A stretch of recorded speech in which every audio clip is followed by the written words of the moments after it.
Hello everybody, my name is Grimscythe and welcome back to West of Loathing. Alright, so I'm heading back to the Jelly Bean Thieves Hideout because I have built up a little bit, so I'm hoping that we can take these punks out. We'll see what happens. But on the way, we ran into this encounter here, so it says, off to one side of the trail you spot a cactus that doesn't look quite right. Specifically, it doesn't look right because it has a goblin face. As you get closer, you become pretty sure that it actually is just a goblin in a cactus outfit.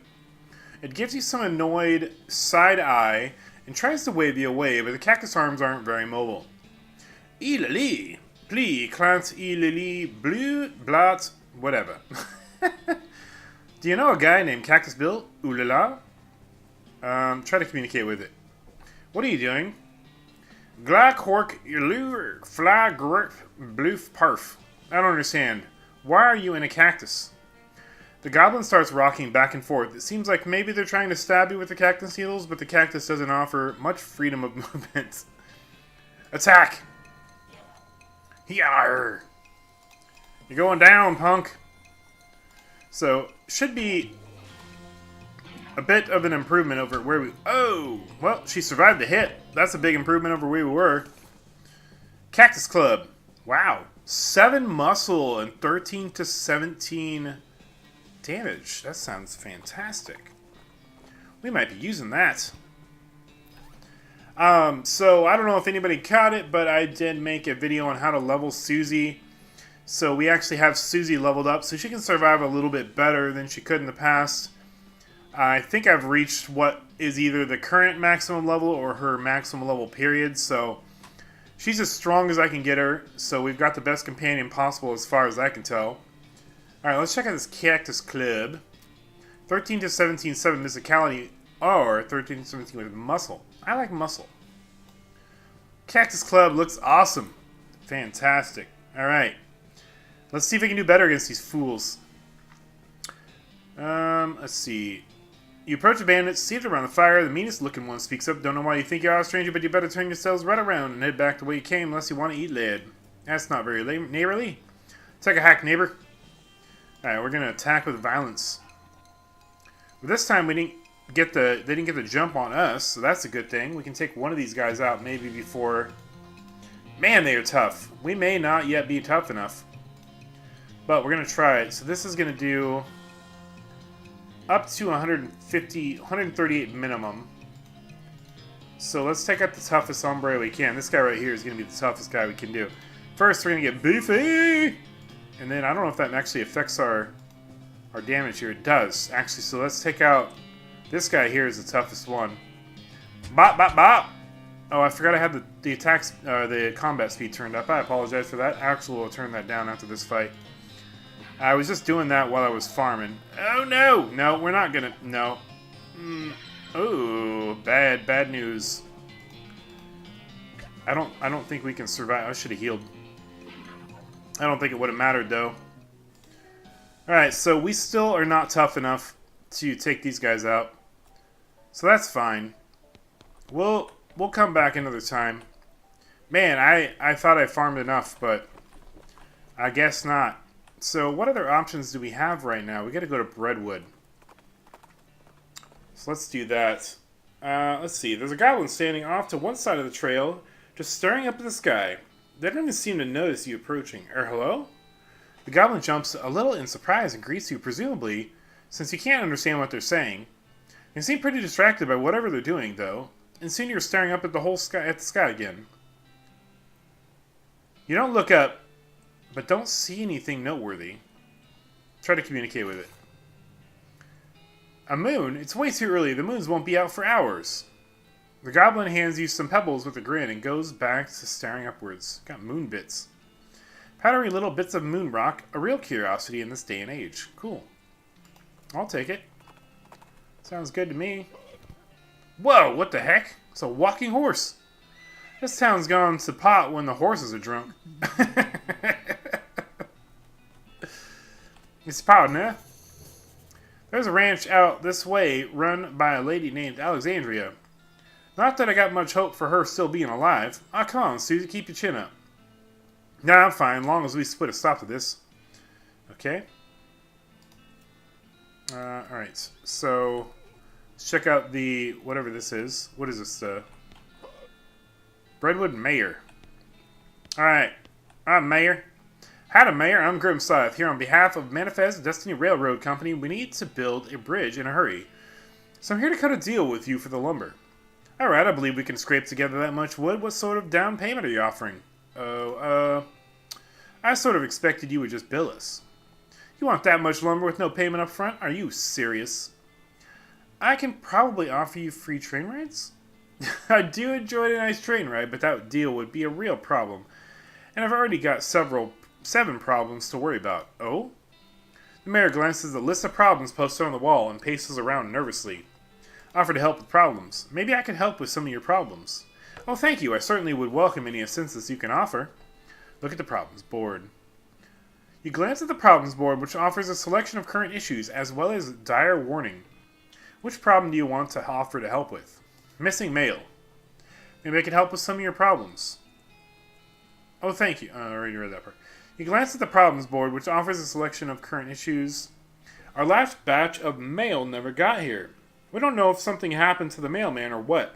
Go talk to Reginald in the bunkhouse. He used to be a mailman, so he can tell you where to start your search. You got it. I guess we just do them one at a time. Drunk horse. You know a town's gone to pot when the horses are drunk. The buttery biscuit. Well, looks like some poor son of a biscuit wandered into town. Howdy, cake sucker. Well, geez, rude and baffling. Get used to it. We like our cussing around here in Breadwood. Sure fine, but cake sucker? We also like our breads and bread-related products. So I've noticed. Let's buy a drink. The bartender pours a shot of something and slaps it on the bar in front of you. I don't get to choose? No. Got a Breadwood bourbon. Nice. Well, thanks. Can we buy another one? Okay, we'll take 2 Breadwood bourbons and we'll call it a road. Call it a road. This guy is grimly washing dishes. He notices you looking and waves you away, irritated. Note says on it, "See bartender for darts." What's happening here? It's probably dangerous to interrupt this. Just 2 friends reminiscing about good old times and occasionally showing one another their guns in a non-threatening way. What are these guys up to? Ask them. The man in black hat has a huge pile of meat in front of him. The man with the white hat looks broke and sad. What you playing, fellas? Pharaoh. But I wouldn't say we're playing. I'd say we did play until this cowpoke ran out of money. The man in the white hat grumbles. How does it work? It's easy. You bet 50 meat, and then you name as many pharaohs as you can. Every time you name one, I give you 20 meat. Wait, what? If those are the rules, how did this guy lose all his meat to you? He's real bad at it. I'll give it a try. You lose 50 meat. Alright, partner. Start naming pharaohs. Tutukamen. Well, everybody knows that one. What else you got? Uh-oh, you don't actually know the names of any more pharaohs. Maybe you can get away with just making some up. Mernan Kirket. He grumbles and hands you your winnings. Oh, I got one. Naranamsis. He grumbles and hands you your winnings. No more moxie. That's all I got. The man in the white hat scowls. Tables closed. Get lost. Whatever you say. Oh my god, it's another spittoon. This is a spittoon. And an unusually full one. Probably best to leave it alone. Take a closer look. Look, this isn't Mom and Pop's family fun time saloon. This is a dive bar in a dive town. The people who drink here are mainly drifters and desperados. Don't go splashing around in a literal scum of the earth. I'm gonna. Seriously, don't. This is wrong, and it's disgusting. And it's vile behavior. I had my face right at the thing. What's it look like? No, I'm not telling you. Why are you doing this to me? I had to skip lunch today because I couldn't stop thinking about you and those foul spittoons. I've got a hand right in there, splashed around. La la la, I'm not listening. You'll find nothing. You are the worst person in the world. Ha ha ha, I found something alright. Like a narcotic skin disorder, I bet? Actually, it's a pair of boots. So there, Mr. Delicate Stomach. Boots, great. Boots full of bandit spittoon. I hope to have to invent a whole new kind of trench foot just for you. I hope they name it after you. You got spit soaked boots. Plus 3 maximum AP. That's pretty good. You're jealous of my new sweet boots. Oh, I forgot. I had, somewhere in here. Man, there is... Where is it at? Let's see if I can find it. If not, I'll save it for next time. There was an item we could read. Oh, there it is. Introductory Nexmex. I don't know when I missed this, but this is a black covered book written in black ink on black paper. Is a primer in the arts of southwestern necromancy, otherwise known as Nexmex. Gives you grinning skull skill. Read it. This seems like it's probably pretty dangerous. Are you sure you want to read it? Oh yeah. Okay, it's your funeral. Whatever, Grandma. You cannot see the words on the pages, but you can nevertheless read them. Your mind becomes stained with grim secrets. You got a skill, Grin and Skull. The skulls are scary and ghosts are scary, but you know what would be doubly scary? Yes, you do. So we can do spooky damage now. As you turn over the last page, the book vanishes in a puff of black smoke. Spooky. Alright. Breadwood Trading Post. Trade with it. Oh, cool. We get an advanced cow-punching novel? Oh, you know I want that. Mind your meat. This book is a guide to making the most of your meat by getting the best possible deal on every single thing you buy. Wow, that sounds like a good deal. Monkey wrench. Doesn't look even a little bit like a monkey to you.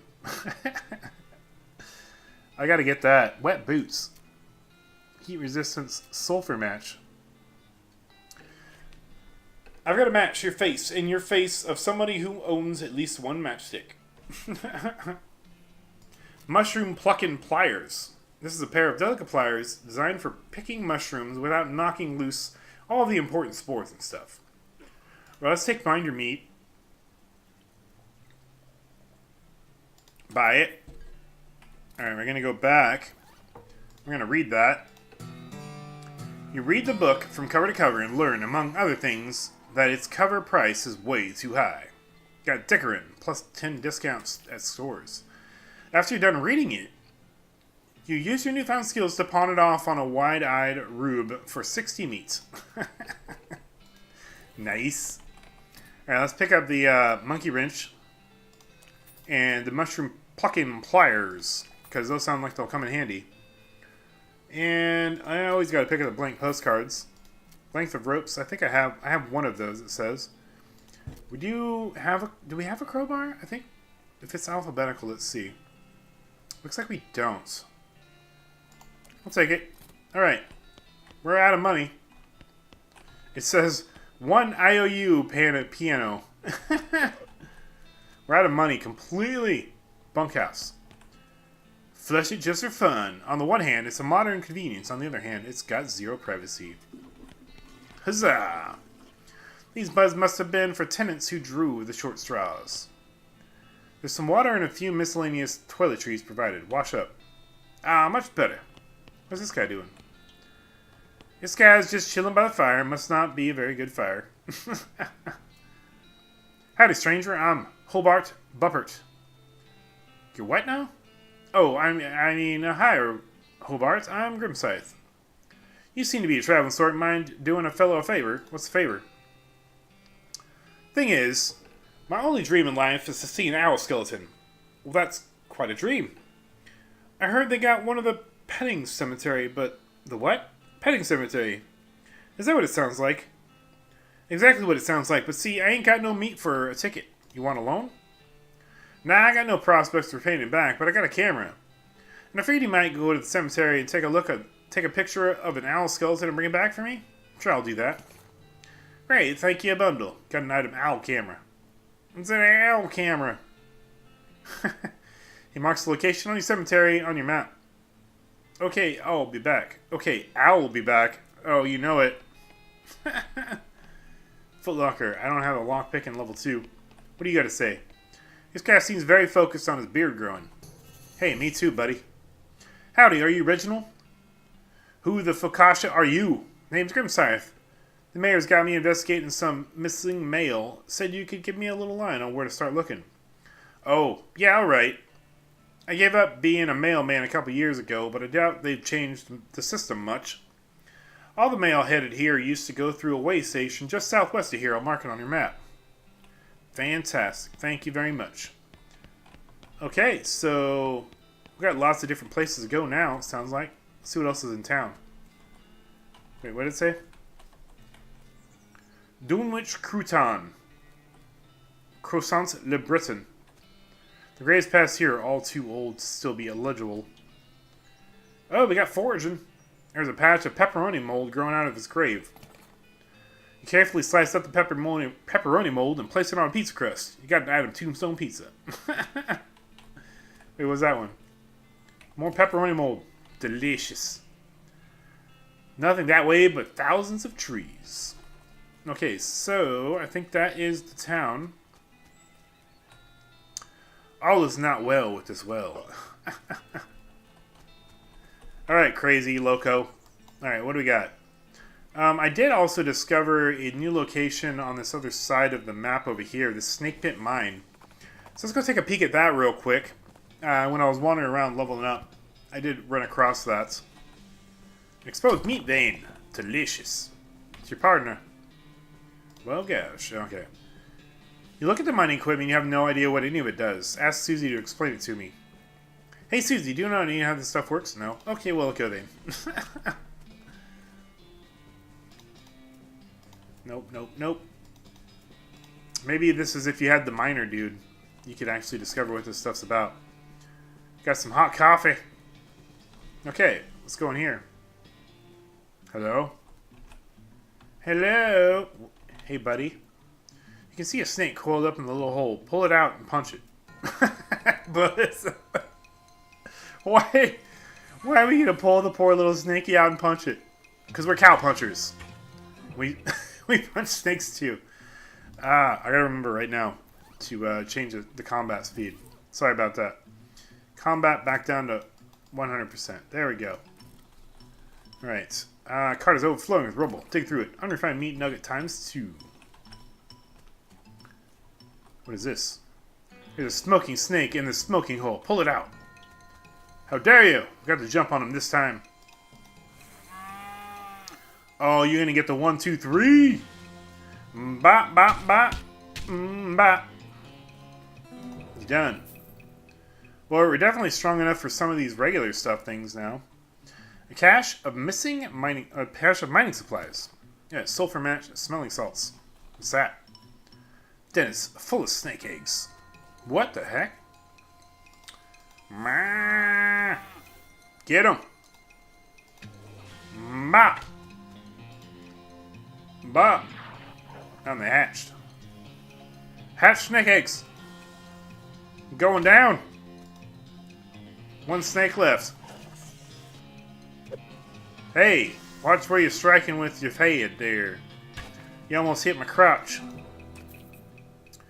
77 meat. There's not enough skin on any of them to be worth collecting. No. Somebody left their pick here. Hey, a free pickaxe. We got a meat vein. Delicious. Anything over here? Nope. So I'm guessing this is another endless snake hole? No, it's not, actually, at all. Not much to this place at all, really. But how boring. Very disappointing. Alright, let's move on. I mean, it was just a completely bonus location. Oh, we also found this big apple over here. Let's check this out. And we also just found another one. Keep going where we're going, though, because I want to get there. We'll check that other one out in a minute.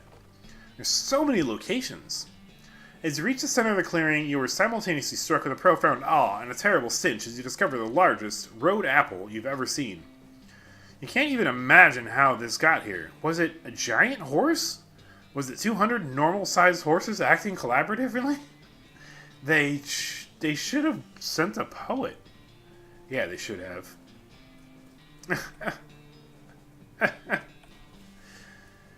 It doesn't smell any better up close. Clean it up. Keep digging. Keep digging! Oh yeah. Dig it down.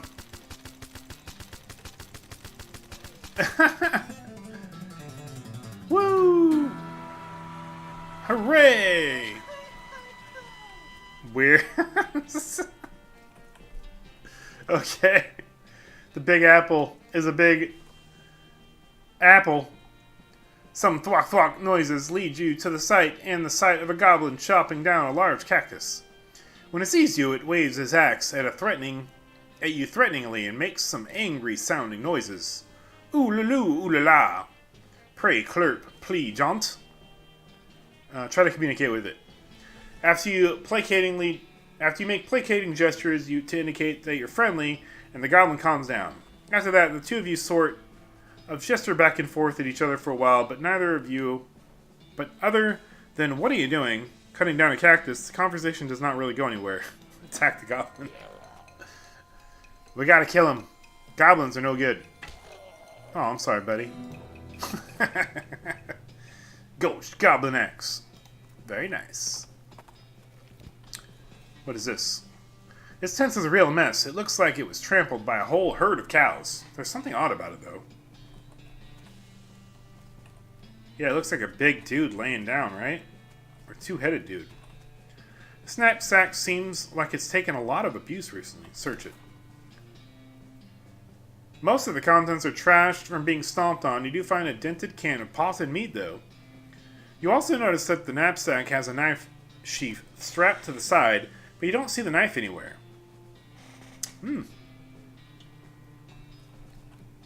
Campfire has been thoroughly stomped on and kicked. Someone was real serious about fire safety.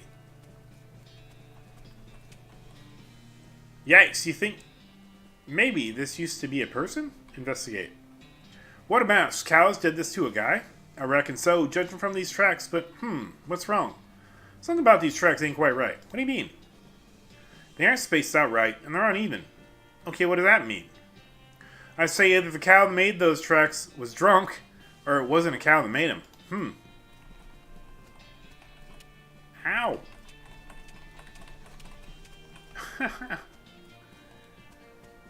Is there anything else here? Can we do anything with this now? Weird. It doesn't let me do anything else with that.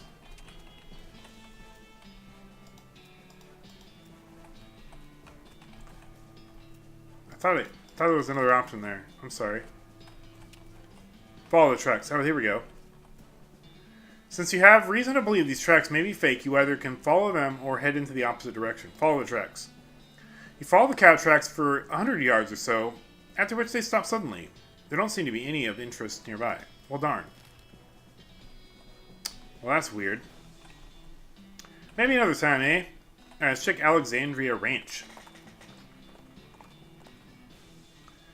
You pass by two skeletons who are facing each other with their arms akimbo in the traditional shootout stare-down pose. When you stop to watch what happens, they both turn to look at you. Whoops. Fight them.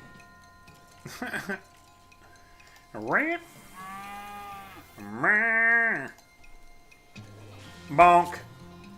And bonk. Ow. How dare you, you jerk! You skeletal rifleman!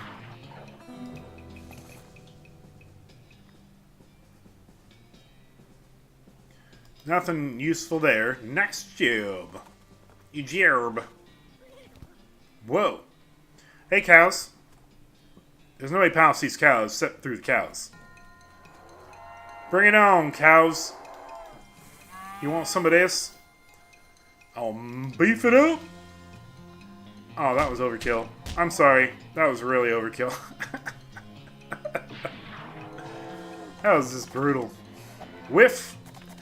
Can't touch this. You know you can't touch this. Ba-da-da-donk. Hi. Yay, we leveled up. Smoldering leather times 3. Very nice. Susie carves another notch in her rifle. Wow, this place has really been blown to pieces. Anything... Oh, I forgot. I got that book. Oh my gosh, I'm such a silly person. A small diary is the only legible thing left on the shelf. Diary of Alexandria. A small diary. It's crispy around the edges, and it smells like gunpowder. Okay.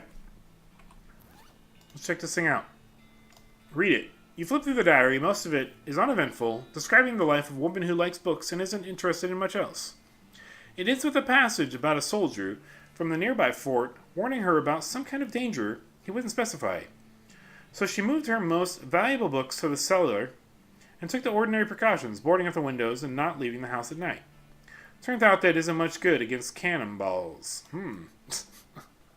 Okay. Where's our, we recently got that, here it is, advanced cow punching. So we can get Brawny, which increases our maximum HP. Bull Stomp, which is a small amount of damage to all enemies. Haymaker, a combat skill that deals damage and briefly stuns. I like Haymaker. We're going with Haymaker. Nice. Oh, okay. Swollen books. Volumes are all ruined. Tomes are kaput. Hey, you got another advanced cow punching. Nice. Alright, what else we got? We got Brownie, Bull Stomp, and Thick Skin. So we've seen all these before. I'm going to go with Bull Stomp this time. You read up on stomping and get much better at it. Unfortunately, you accidentally stomped a book in a desk while practicing. What is this? Steel vault. A solid steel vault door. How do I get in there? It's half a cannonball, the front half. Investigate. You pick up the cannonball and inspect it. There's an inscription that you can mostly read. It says the cannonball came from Fort Treason, and it's got the address stamped right on to the surface. Okay? This bombardment was done by an army. The horror. Okay. And there's another... No, that's the one we already looked at. Okay. So I don't know how we get through that vault. I'm not seeing anything else here. Okay. Let's go check out Fort Treason. Loco suddenly gets spooked by something off to the side of the trail and as easily understands why. There's a horse skeleton in the ditch, which is a thing that probably extra spooky if you're a horse. Hop down and investigate. Approaching the horse more closely, you see the tattered remains of a pair of Pony Express saddlebags on its saddle flanks? Skeletal flanks. The starboard bag is empty, but the port one contains a skeleton human hand with a ring on it. You conclude that either the horse's rider died with the hand in the saddlebag, or somebody is really sad that the skeleton hand they ordered never showed up even though they paid extra to have it sent Pony Express. Either way, free ring. Reduce the frequency of random encounters. These rings were issued to Pony Express riders so they'd be less tempted to screw around the way to the places they were supposed to be delivering stuff to. Continue on. I'm not going to use that. I like the little encounters. Fort Treason! It's a demi-culverin cannon. Look closely. Insert your cannonball. You look through the rangefinder on the cannon, but you can't see any indication of anything that you want to shoot at. You decide not to waste the ball. Maybe we'll get a target later? Do we have any, No, we don't have any binoculars. Looks like they left in the middle of the dinner. Pick over the leavings. Okay. Some stuff. Block picking. Artillery targeting flare. Flare produces a huge plume of smoke, and where there's smoke, that's where you should fire. Okay? The lock of this footlocker has been rusted away to almost nothing. Kick it open. Okay? And another locked locker. Got key to P.O. Box 114. Key to Post Office Box in Dirtwater. Okay, that's cool. Battered and dog-eared Army issue diary. The cover says, Private Mathio. Barely legible in the College of Gravy Stains. Collage. Kick it open. Private Lennon's diary. Okay. And military school class ring. I got lots of stuff. Okay, let's check out Private Mathow's diary. Most of Private Mathow's diary is empty pages, ink splotches, and latrine duty again, blah blah blah. Near the end, though, you start to see notes about the fort commanding officer, Captain Simon, going off the deep end. And as Mathow puts it, being stuck out here in the middle of nowhere and doing nothing is driving the captain friggin' bug nuts. When the captain eventually decided that a nearby ranch, occupied by a solitary woman and her book collection, was actually an enemy spy outpost. Matthew felt compelled to warn the woman, but was too worried about getting court-martialed to give her any specific details of the looming threat. Keep reading. In an attempt to prevent an imminent cannon bombardment of the ranch, Matthew stole some ballistic charts and hid them in a post office box during a shore leave in Dirtwater. This place doesn't have any damn shore, he comments. What the hell? Unfortunately, the cannon had already been calibrated, and when Matthew returned to the camp, he discovered the shelling had already begun. In his last entry, he declares his intention to start a mutiny, but the diary ends there with no conclusion to the story. Interesting. Alright, what about Private Lemon's? Private Lemon's diary is pretty dry, not very interesting, just a list of the day-to-day duties of straight-laced soldier up in the hills without anything to fight. Toward the end, though, it starts to mention their commanding officer, Captain Simon, becoming increasingly agitated and convinced that a nearby ranch was being used as a spy outpost. Lemon doesn't sound convinced, but as one annoyingly vague entry puts it, orders are orders. The last few entries have to deal with the dissent in the ranks and the possibility of mutiny, the thought of which Lemon abhors. The rest of the pages are blank. Okay. Alright, so what else we get? Nothing. We got that key, so we'll have to check that out. Per Mathhouse diary. We already checked out. Yeah, that's it. And there was another ring we got there, wasn't there? That's just pistol damage. We don't want that. I don't want that. Alright, that's it for there. This must have been where they stored all the fire. Alright, well, that is going to be it for this episode. Thank you, everybody, for watching. I really appreciate it. And I will see you all in the next episode. Bye-bye.